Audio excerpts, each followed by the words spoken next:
So, ayan guys, for today's video, ayan na, ang ating bulaklak ko. Super ganda.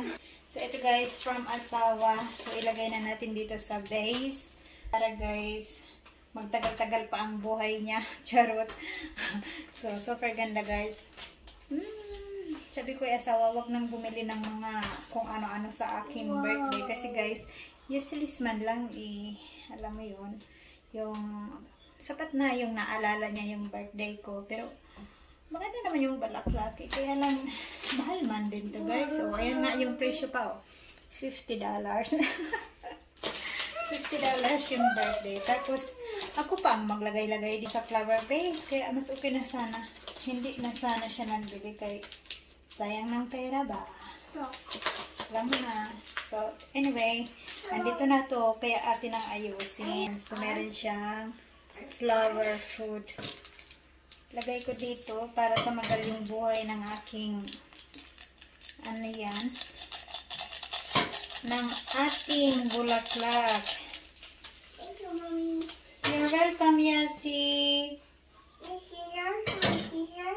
Scissors?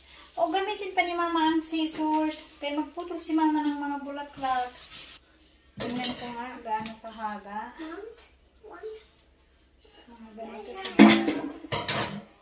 Tingnan natin. Pwede na ang mga ganyan. O, diba?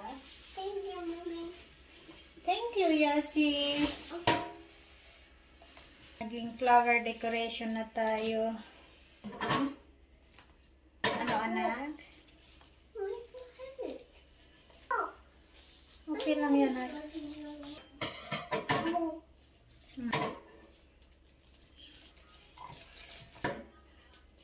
Kasi ito, lagyan pa natin siyempre sa gitna ng medyo mahaba. Ayan. Tapos dito din siyempre.